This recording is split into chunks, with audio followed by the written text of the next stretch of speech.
Welcome to Vassals of Kingsgrave, and we are returning this week to discussion on the popular British drama Broadchurch with the series finale.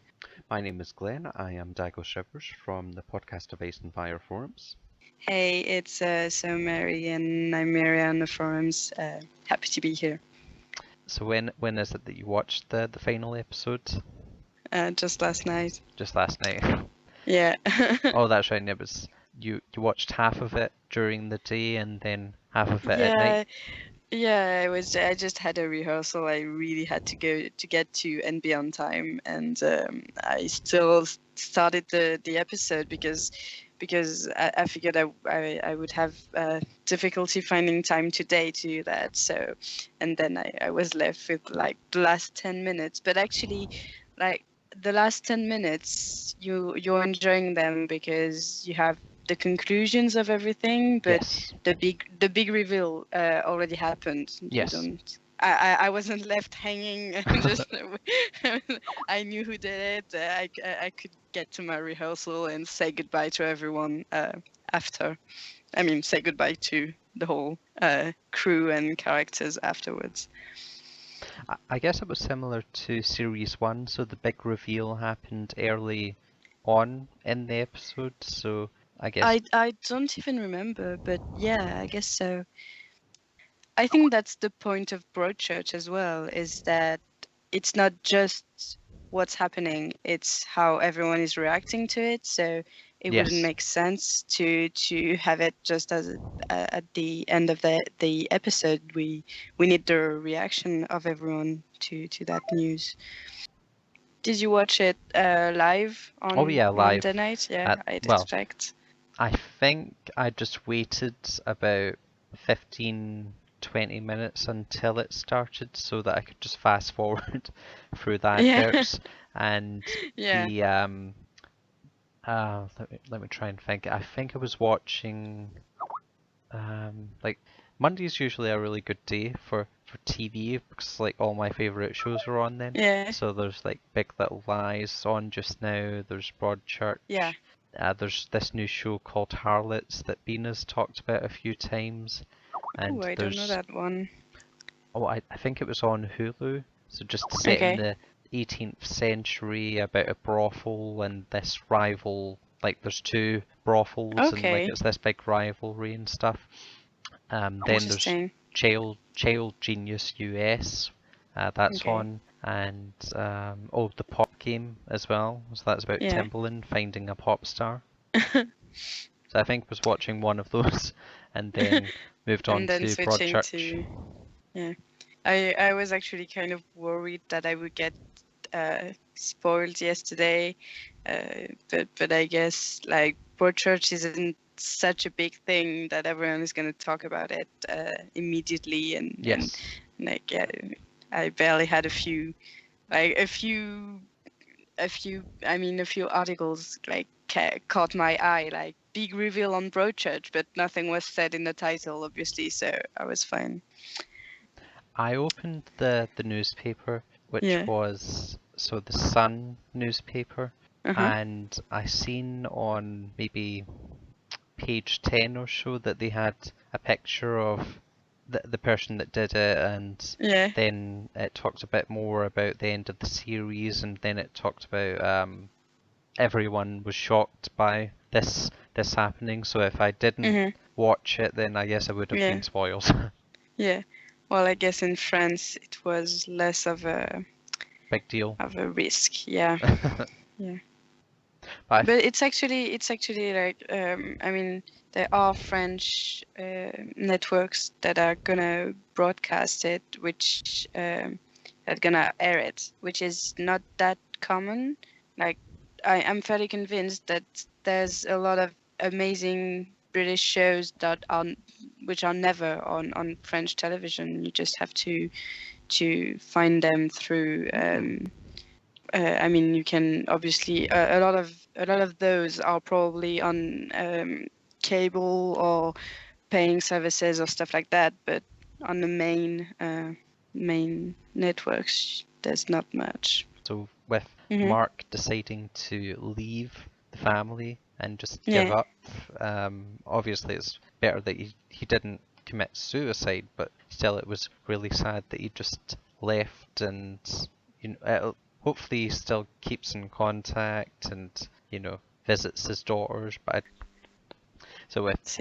with Mark leaving, and just after he has that conversation with Beth, and she says that she doesn't love him anymore, they've fallen apart. And I like that they did say, no, it's not because Danny died, that they were already definitely on that road to splitting up. And then, even though they never mentioned it, but that the viewer in their mind knows that Mark was planning to leave her anyway in the last series, well, before Danny had died. And she actually knows about that, right? Yes, she did find out, but that was she found out in season 2, I think. In the worst way possible. In public definitely. During a court trial. Yeah, I really liked. I enjoyed that. The way they ended that storyline. It's sad. It's like really sad because you can see that they're still really attached to each other. But I think it's the right choice for Mark that he has to leave. He cannot stay there. It's just not working for him. And especially with having that book written in the first episode, and then he regrets that. So it would be a way to distance himself from where his son was murdered, and then he hopefully is able to start a new life. But I'm just hoping that he doesn't just abandon his family, that he does keep in contact with Chloe and Lizzie, because there's throughout episode 6, 7 and 8 there's that question of, are we good enough? Is it because we're because Chloe's thinking is, oh, Danny was the favourite and stuff like that. Yeah, and I mean, how hard is it for Chloe that her father would just kill himself, and because obviously she understands his grief, but the realization that she's not enough for him to want to live, it's just it must be really hard to see that as a 18. I don't know how old she is, but how did you feel about the fact that he did try and commit suicide, but it didn't work, or he was rescued miraculously by a boat that just happened to be in the ocean? Because I didn't like that part. I think it would have been better if he did die, even though I didn't want him to, but I think it would work better as a story. I think it would have worked, but I feel like the way he tried to do it, it was really I mean, I don't know, when we see him on top of the cliff, I expected him to just jump. Yes. And end up on the beach like Danny did. But then he didn't, and I figured, I don't know, I it's not the kind of thing I would know, but if he really had wanted to die, he'd maybe have found a more definitive and immediate way, like just jumping off the cliff, or I don't know, or pills if you do it the right way and with no one around. So I don't know, but just I guess that letting yourself drown is quite sure as well, and you don't expect a boat to just pass by. But I'm glad it didn't die, because I think it would have been really, really, really hard on Beth and Chloe. And I think he needed something to bounce back up, and I think he found it in the end.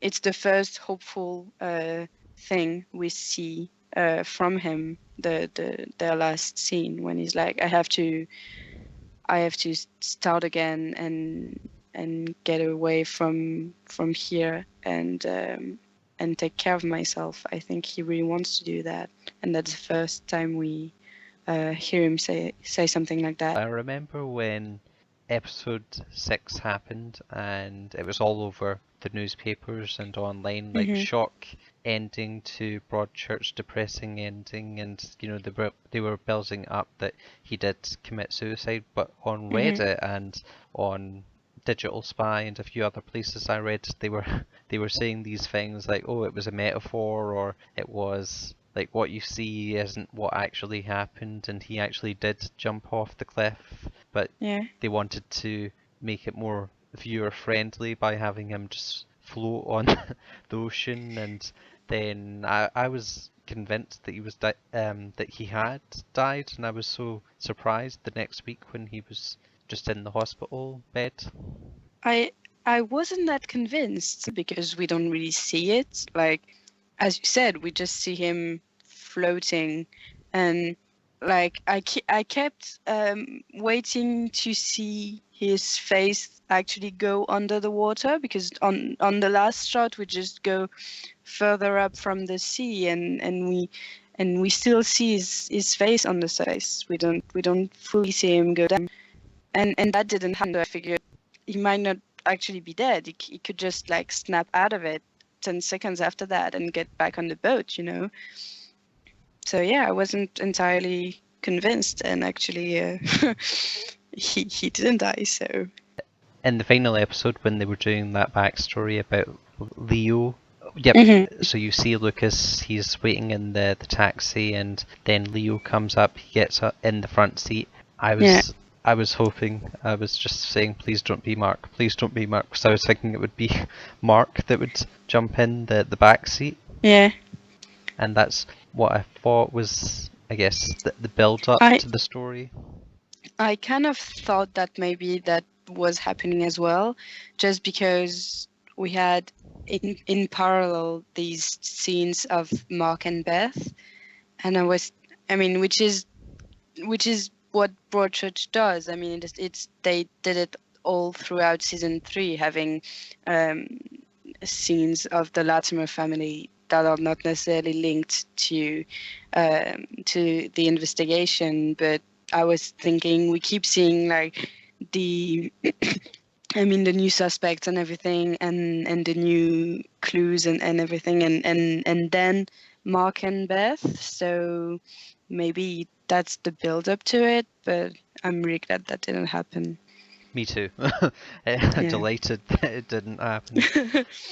And I know that when the story started, and I didn't know much about what was happening in season 3, and I just knew that I had heard that it would be a new investigation, so a new case that the two were investigating, but I didn't know if the family would come back. But I'm so glad the Latimer family did come back, because they're such a huge part of the show. Yeah. And I think it would have been weird if it had just been one completely distinct investigation.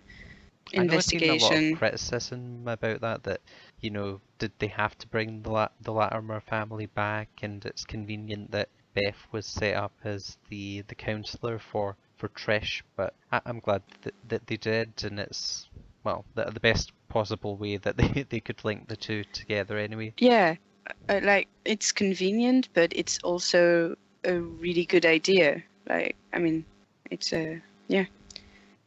And it's a good continuation, because in season 2 already we could see Beth trying to help in charities, or in that kind of stuff. I remember, like, she even thought of helping in a group of rehabilitation for sex offenders. I don't know if you remember, but I can't remember that. It was actually set up by Paul, I think, Paul Coates, and yes. And then she couldn't get through with it, because because it was too hard after what happened to Danny. But yes, like, we could see that she wanted to change her grief into something good, and so it's the right continuation.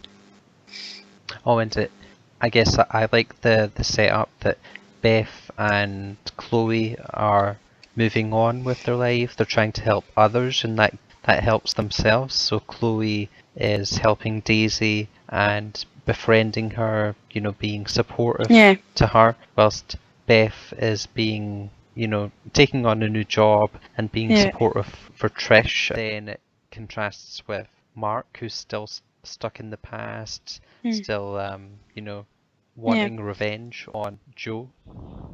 Yeah, and actually we left off last time with Mark going to see Joe, but without knowing what would happen. And I really liked the way they did that. I mean, I really liked that Mark didn't kill him or even hit him or anything, that he just couldn't do it, and in the end talked with him. And like, not that I want to feel bad for Joe, but I really think that he is indeed sorry for what he did, and that I think it something changed in Mark when he talked with him, and even though it led to him try to kill himself, I think it was the right it brought him closure one way or another. And then he tried to kill himself because he had no purpose anymore, because he had found Joe and nothing had come of it.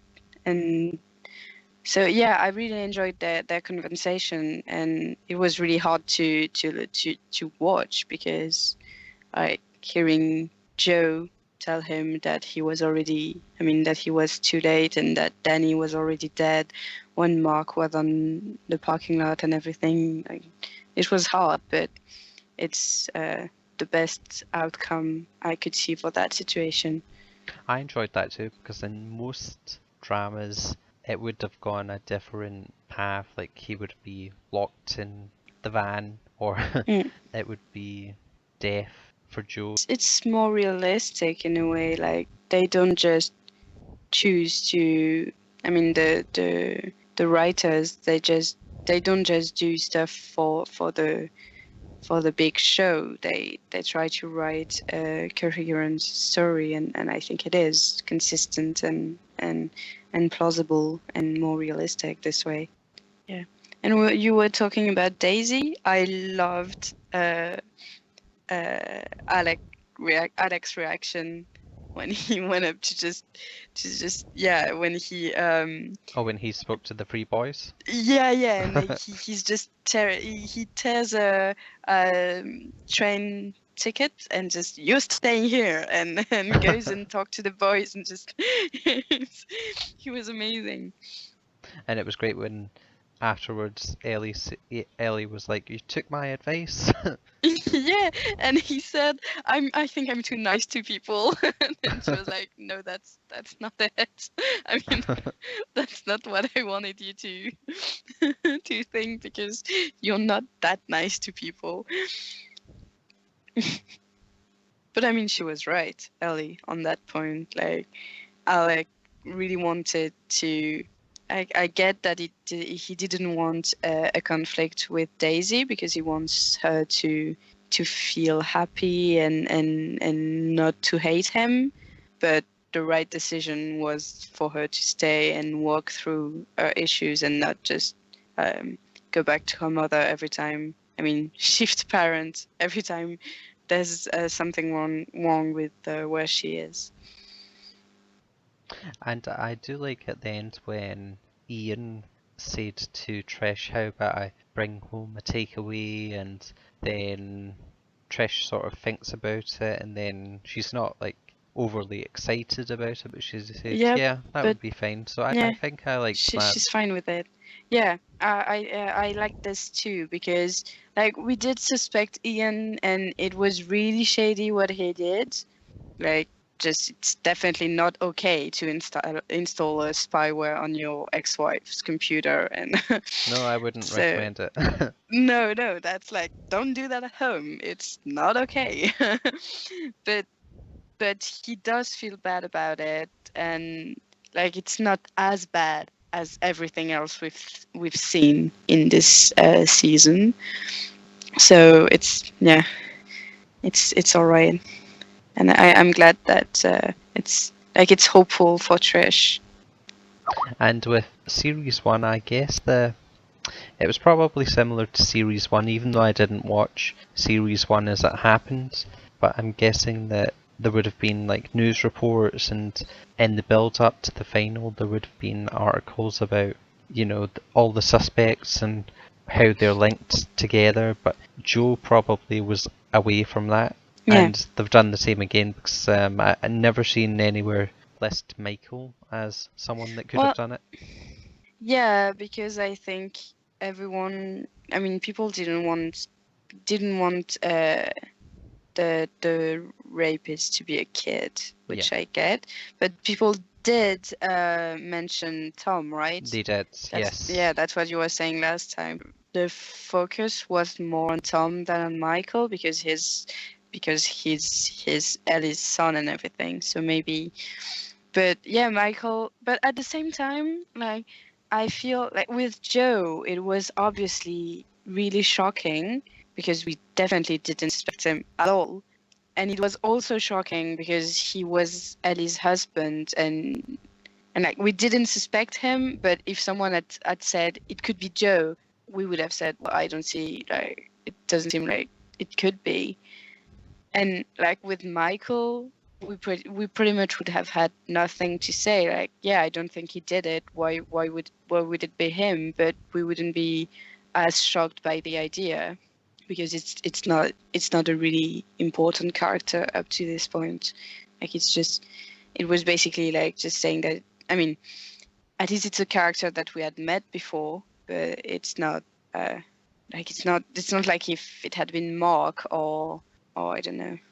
I think the writer did play a really clever game with that, because there were people that, including myself, beginning to think that maybe it could have been one of the younger boys that were involved with the porn plotline, so either Tom or Michael, or maybe one of their friends if they had become, a bigger character. But because they introduced these new rape victims and then set up this puzzle of the fact that the person was a repeat offender and they had done it year after year. So then in the back of your mind you're thinking, oh well, if that happened 2 years ago, these boys wouldn't be past puberty or maybe a bit too young to commit these crimes. So having Leo as Leo was the person that did it, and then getting one of them involved did throw me off the trail anyway.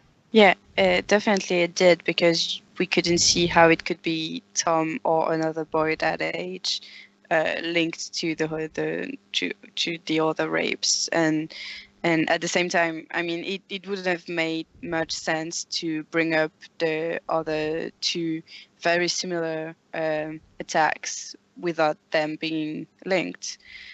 But I think, like, in a sense, I was a little disappointed about the fact that it's Leo, because in the previous episode they interview him, and it seems like he panics, and the attitude, he drops the attitude, and he acts like a young guy, just please, I don't want to be in trouble with my father, and it's like he explains things. I don't even remember what they were asking him and everything, but I was convinced by this whole it's about the spyware and the computer and everything, and I was convinced by the whole, he was my teacher and I know it was wrong, but he helped me when I was alone, and I felt kind of disappointed that the one guy that from the very beginning we thought, what a douchebag, is actually the rapist. Like, I never believed that when he suddenly had that change of attitudes and then seemed like a scared little boy. I didn't believe that. I did. Like, I did believe that he would have this like shitty attitude of before, but then when he feels like he's really like he could really be in trouble, you see behind the surface, and I mean under the surface, and you see like this kind of lost guy who, like, his father isn't around. He I mean, I like that, but then no. And I mean, even without that particular scene, I mean, whether you'd believed it or not, even if that hadn't happened, yeah, it's just like, yeah, from the very beginning, this guy doesn't seem like a good guy, and not the right vibes, and then it turns out that he's the one who did it, and that's, yeah, well, who did some of the rapes and clearly incited this one. And I don't really know how I feel about Michael in that setting, because, like, yeah, he's 16. He knows it's wrong. He knows he shouldn't do it. And at the same time, He's still done it. Yeah, he does it, but I don't know. I don't see how you can be so much under the influence of someone that you just obey. I also don't understand how you can do that if you don't want to. So obviously you do want to a little bit, but. Oh yeah. I mean, when I was watching it, I just felt really sad for Michael that this one thing will wreck the rest of his life. Yeah. And then, you know, sort of the way that it's filmed, you're on the side of Michael, that he doesn't want to do this, but he feels under pressure, sort of like Leo rapes Michael by having him rape Trish and stuff, and... Yeah, in a sense, yes. But at the same time, I mean, he's old enough to... But I guess he didn't... It's not like he said he would beat him up, or... I guess there wasn't... I can see what you're saying, Marie, that there wasn't that much of a threat there, but I guess there could have been.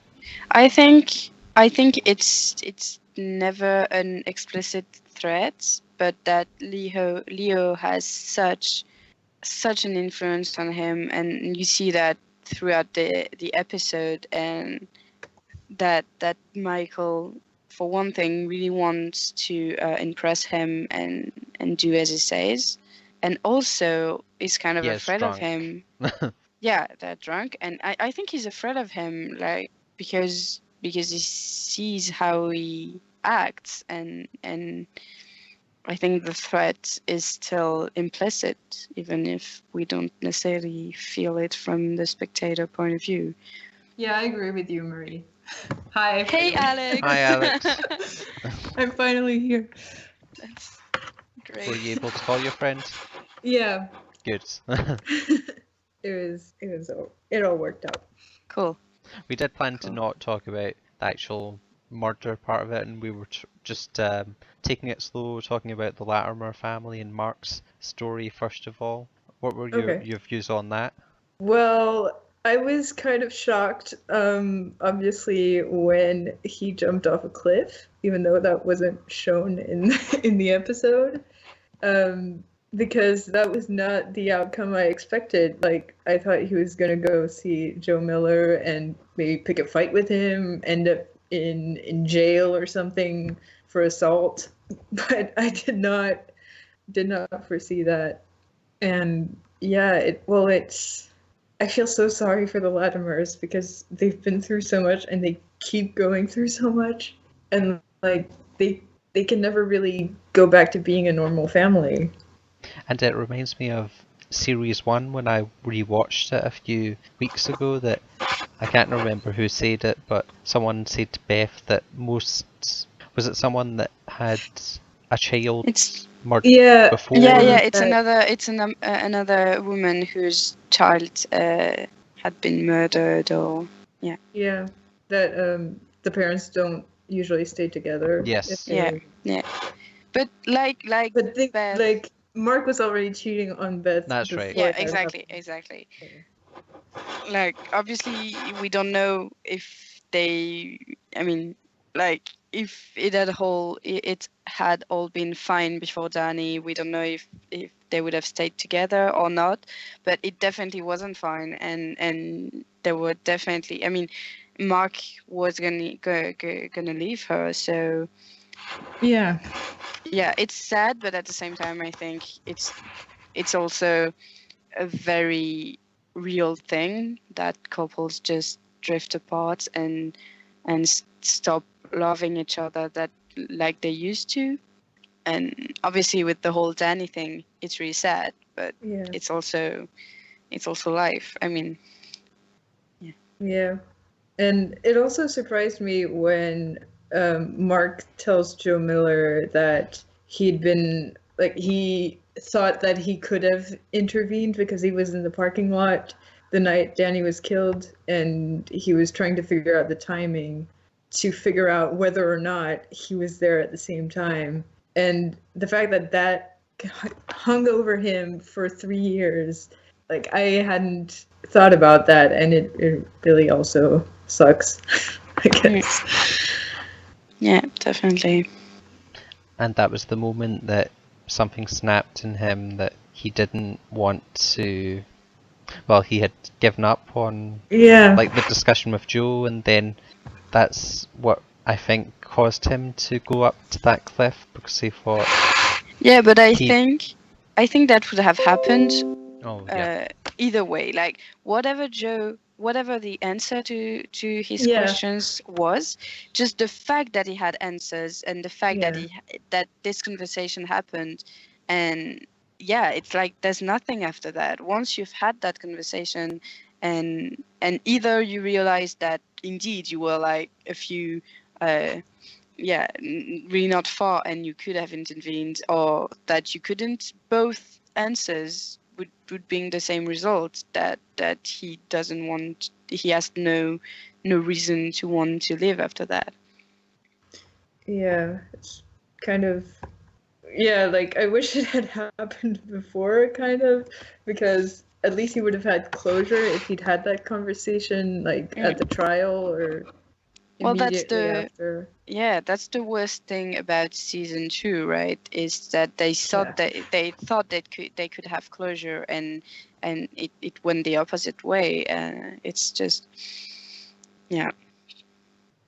And with as you learn in the final episode with Lucas and Michael, that he struck Michael. So Lucas struck Michael, and then Leo saw that and befriended him, and that led him down that dangerous path where what happened. And then it sort of parallels to Mark hit Danny, and then that caused the friendship with Joe, and that led to his death. So that's another thing that Mark was thinking too, that if he didn't hit Danny, then maybe that wouldn't have happened. But I'm thinking that it's at least better that he knows that, even so, he was having sex with Becca Fisher at the time. So, but if he wasn't, then he could have saved Danny. But actually, he wouldn't, because he was dead at that point. So that's at least better for him. Yeah, maybe. Yeah. Yeah, I think either way, it's just terrible. There's no two ways around it. I mean, if he had just been at home and asleep like Beth was, seeing how Mark reacted to all of this, he would have probably felt every bit as much guilty, and I mean, he would have been thinking, I didn't wake up, I should have woken up and heard that he was going out or something. I mean, I think he needed to feel guilty about it, and even if the whole parking lot thing hadn't happened, it was going to be this way. Yeah, maybe. So I really enjoyed, it might not be the word, but like the focus seemed really to be on Lucas for the beginning of the episode, the final one, and like, it would have been in a sense like too easy if it had just been Lucas. And I really liked the actor's performance and how it seemed to tear him apart to have to say that it was his stepson, and it brought real like, the character is definitely not a good guy, and he's awful to his wife, and but he is still human, and he's not just, it brought it gave me a deeper understanding of him, and I thought it was really interesting. And, yeah. I and didn't sad. think so. I just felt like we had seen him as like he hates his son, he hates his wife up until that point, and they don't have a great relationship. And then Michael's always like, "Oh, my stepdad's being a dick, even more of a dick." And then he always has these arguments with his wife, and then he goes out, cheats on his wife and stuff. And just I felt like it was too much of a big change that he suddenly had, that he cared so much about Michael, but yet the police wouldn't have known about Michael if you didn't just say that, you know, it was Michael in the backseat of your car. And then when he said, "Oh, don't do it, he's just a boy, say it was me," and then it's like, well, you should have thought of that before you said that it was Michael. Yeah, I think his whole character, like his main character flaw, is that he's immature, and so he's still kind of he resents Michael for not being his son, and like this, he keeps being the grouchy stepdad even though he protected him, because I feel like it's just how he does things, and that's how he's used to living and reacting. And the recurring point was that he was a bad liar, and so his wife knew that he was cheating on her, and the police knew that he was lying to them. And I feel like it doesn't really matter what the secret was that he was hiding, because he would have, like, if it had been someone else, he would have had the same reaction of like kind of closing off and trying to lie to everyone. Yeah, and I think with his the way he behaves with his wife and his stepson and everything, it's like, I mean, they were sorry, they were really young when he dropped everything to take care of another guy's child. And I think obviously after that, he, as the years pass, he resents his wife and the kid, definitely. But like the guy who decided to stay with them and take care of the kid is still there somewhere, and that's why he's trying to protect him, even though he has all these resentments. I think those are two separate things, you know, like on his day-to-day life, he's not happy with how things are, and he's immature because he's a child. He's acting like a child, but there's still a part of him that wants to protect Michael, and I guess his wife too. Yeah, in his own kind of way. Twisted way, yeah. Yeah, definitely. And I was really taken aback by the whole string of insanities that Leo Humphreys says. Oh my God. When they're interviewing him. It's just, I mean, I felt physically dirty. I showered just before watching the episode, and I felt like I had to shower again. Yeah, it doesn't feel good. It just ugh.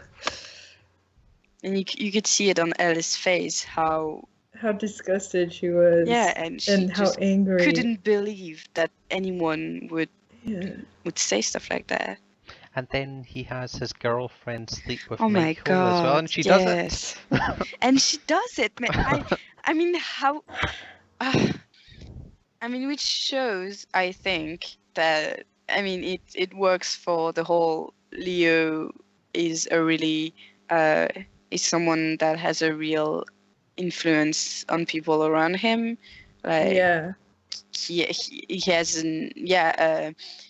something really not okay with the way he's dealing with people around him and making them do stuff, because I don't think that his girlfriend is just, I don't know, stupid and I'll sleep with that boy and that would be fine. I think she is like Michael, really under his control. Yeah, we don't know a lot about her, but I feel like she's probably scared of leaving him. Like, she's kind of stuck in this relationship because she's scared of what he might do if she left him. Mm-hmm. Because, well, at least she knows about the weird porn that he watches. So maybe she doesn't know about how he rapes women, but she at least... I hope so. Yeah. Like, at least she knows that he's kind of dangerous in that way, and maybe he's threatened her before. We don't really know much about their relationship, but it seems like he's pretty much in control.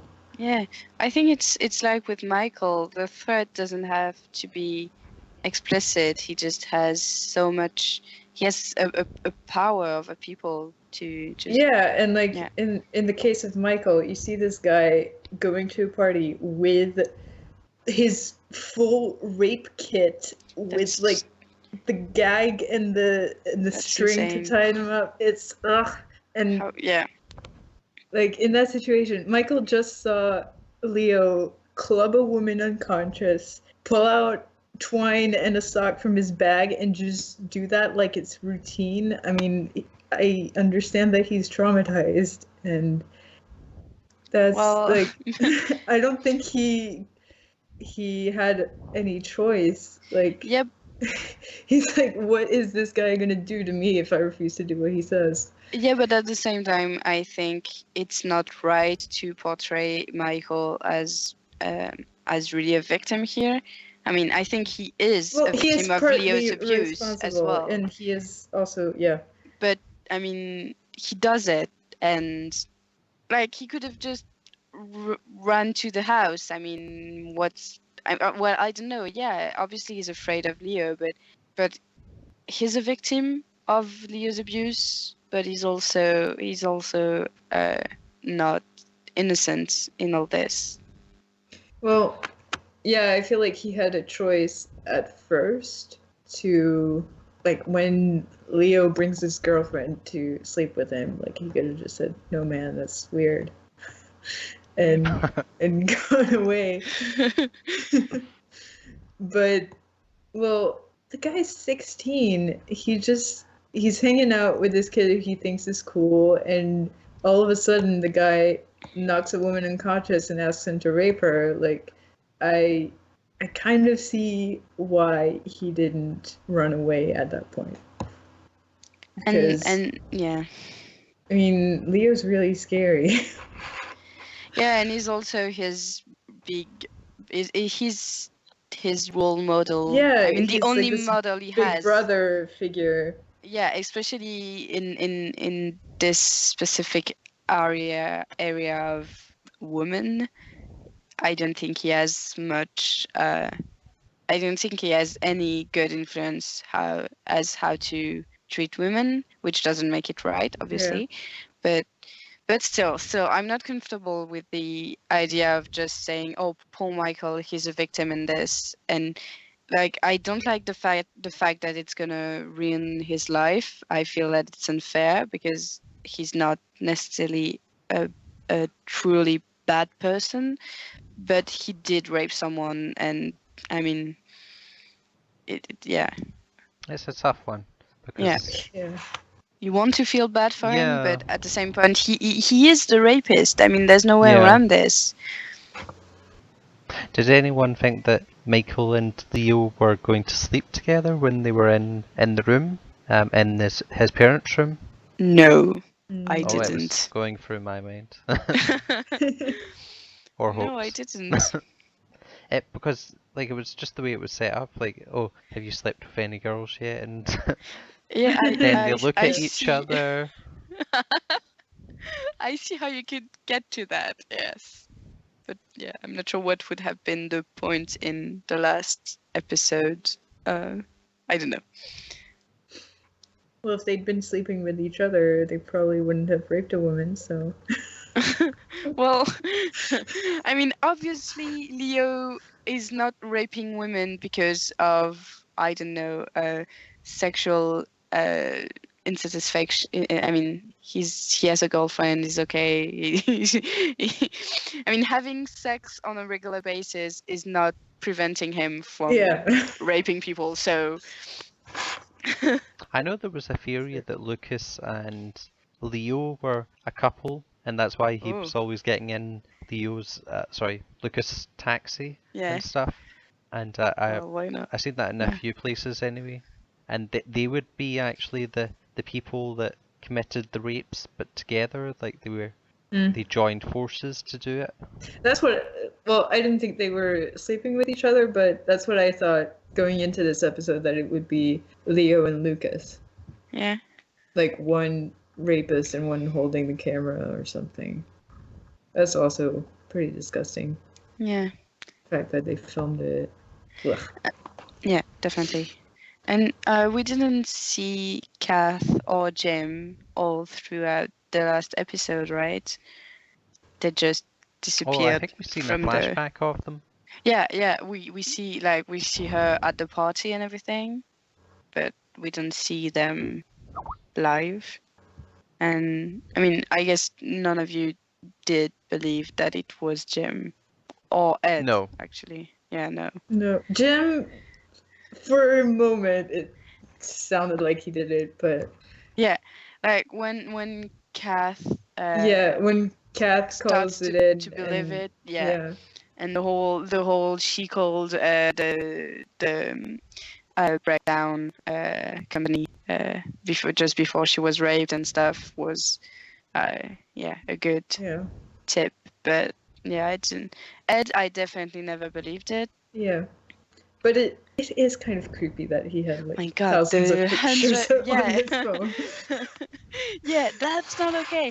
And the fact I don't understand why they just let him go when he had clearly been stalking a woman for years. Yeah, and I mean, I feel bad for the guy, and the fact that he heard it happening and just didn't realize what it was and didn't intervene. It must be hard on him. Well, especially since he found out later that it was the woman he's in love with. Yeah. So, yeah. But I mean, had I been in his shoes, hearing something, and I wouldn't have gone and see either. I wouldn't. It's just I would just walked very quickly towards my home. Yeah, exactly. So it's not like anyone could hold him responsible for anything, but I understand that he would feel like it's his fault. But I also wanted to say to him that even if he had intervened, like if the thing was already happening, the trauma would have still been quite harsh on Trish. I mean, yeah, definitely. Being saved in the middle of a rape is not like not being raped. Oh yeah. Good point. But at least they would have identified the rapist sooner. Yeah, definitely. I'm surprised we didn't actually see Tom in this episode, the final episode. Yeah, that's true. I mean, we see him at the very end with the Latimers. Oh yeah, that's right, we do. And the whole church scene. I really liked the ending. Yeah, me too. I thought the episode did a good job of wrapping things up and kind of ending on a somewhat positive note, even though the revelations were traumatizing. Yeah, and I loved this last scene with Ellie and Alec. And she has the orange coat. Yeah, and when she asks if he will go to the pub, because we've never been to the pub, and I could see it coming from miles that he would say, he's like, nah. Nope. Nope. And I actually laughed. It was really, really emotional at this point, and the cliff behind them, and the sea, and the music. Yeah, very goodbye, Broadchurch. Yeah, I'm definitely gonna miss this duo. It's the best thing in the series. I know I've read a lot of reviews in the papers, and they're all talking about, even though this is the end of Broadchurch, ITV will want some sort of replacement for the show, or maybe not the same actors, but like a similar murder mystery whodunit type show. Mm-hmm. Well, maybe. ITV does have some great shows. I realized that I've watched a lot of their shows a lot, not a lot, but a few of their shows recently, and I've always loved them. Yeah, I haven't seen that many. Well, there's Downton. There's Downton Abbey. Downton? Yeah. And Victoria. Yeah, I yes. wasn't a huge fan of Victoria. I loved it, but just because I loved, not just because. I love Jenna Coleman. I could watch her. I loved Jenna Coleman, but mostly I really loved Lord Melbourne. I was just completely and totally in love with him, just like utterly and without question. But I did think that it wasn't really it lacked symmetry, because indeed you have the first season with the investigation about Danny, and then the second when it's a weird mix of the I don't remember the town name. Sandbrook case and the Danny's murder trial. And then in a sense the third season, even though you have the Latimers, is kind of detached from the whole thing. So it's like, yeah, there's a sense of, my physicist mind doesn't like this lack of symmetry, but I feel like it's okay that it stops now and that there's no more seasons. I'm really sad about it, but it's okay. Yeah. Well, I'd rather it stop on a good season, because this season was really good. Amazing. Yeah. And yeah, I feel like doing another season with a trial probably wouldn't be the best way to end the show. Yeah. I would be happy if they just brought in a new case every year and 8-episode arc with this new story. Yeah, I'm all for that, definitely. but yeah, but I also think that it's okay that they wrapped it up really it's satisfying the way it all ends. Yeah, me too. And I always waited for the end of the episode with I love the very, very British voice of the people on ITV or BBC or I don't know. So I was always waiting for the announcement at the end of the episode, because I love these guys with the very, very British accent and that like perfect diction and everything. Okay. Oh, so you can watch that too? Well, hear that? Well, it's just, I guess, with the files I download, it sometimes goes up to that point, yeah. I don't know why people would keep that, but yeah. Maybe because they feel like that the announcement, because in this season it was actually like, if you've been affected by this, you should, and maybe they thought it was important to keep that in. So, but anyway, yes, I could hear that. And I enjoy it. The ones that are the best are when they're actually talking about the show as you've just watched it, like, oh, what a shocking ending that was. Oh boy, what will happen next? Yeah, I like that.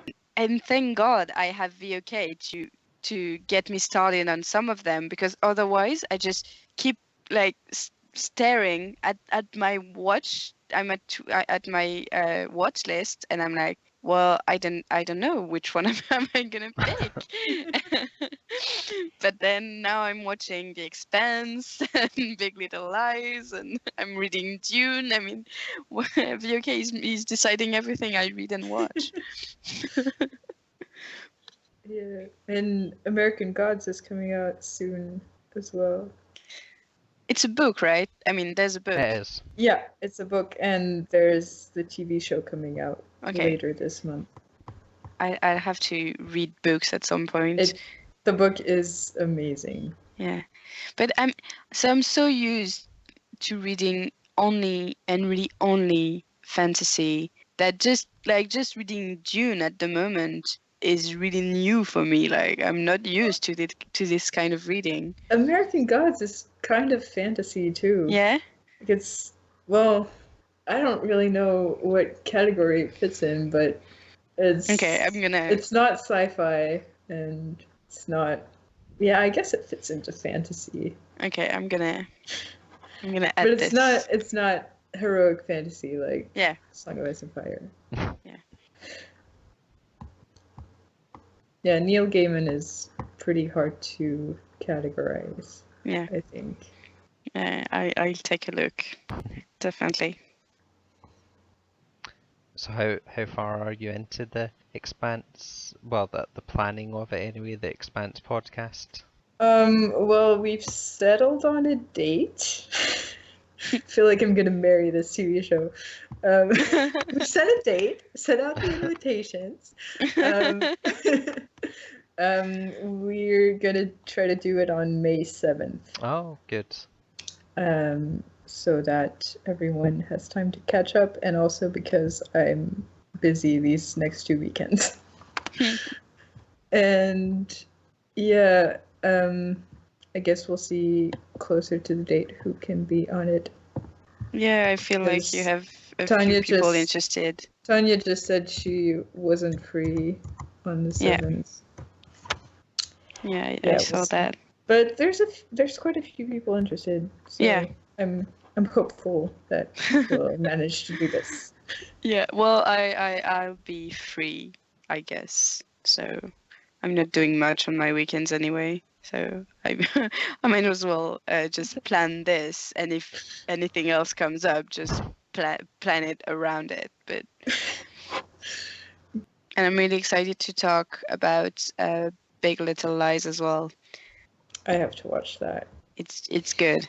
It's really short good as well, so it's a 7-episode show. Yeah, and that's typically the kind of shows I wouldn't really want to start because I hate it when there's it's over before you know it. Yeah, exactly. And in a sense, knowing from the very beginning that it's only going to be 7 episodes and that's it, you never see these characters again. I don't like that, but the show is really good, so I'm not regretting it. That's just what you have to deal with in the UK, because most of the shows are like 6 episodes or 8 episodes if you're lucky. It's very rare to have a show which is, say, 15 episodes long. Well, think about, shows that have 12 seasons of 24 episodes. But I'm really used to that kind of shows. That's the shows I'm watching since, like, I've been watching for like 10 years or so. So my first reaction when I have the opportunity to watch something really short is like, I'm not sure I want to do that. But then I do it, and I'm amazed by what I discover. It's like, Broadchurch, Top of the Lake comes to mind as well. A lot of short stuff that I've really, really enjoyed. Yeah, I feel like a short show that's good is a lot better than a really long show that's like medium. Yeah, definitely. It's definitely not the same amount of work in the details, and a show that is really short is like a 7-part movie, or I don't know. It's just really it's not thought of the same way. Well, I'm gonna go soon. That's okay. Well, thanks for joining. It was it was really good to talk about it. I really love this show. Yeah. Oh, yeah, it's over. I am definitely. I hope Alec Hardy goes on more dates. Yeah. Finds a nice girlfriend. And that everyone. I feel like we know these people. Yeah, it's always why I hate when shows are over, it's because I feel like I'm losing friends, you know. I know these people and they're my friends and I'm never gonna see them again. But yeah, I feel like we could just write fan fiction about Alec going I'm on sure there dates, are. and It's all it out would there work. already. Yeah. Yeah. Well, thanks, Thanks for Mary, and thanks, organizing Alex. this. Yeah. And good luck for editing, because I think this one is not going to be an easy one. I'll try. Well, thanks, everyone. Bye. Thanks. Bye. Bye.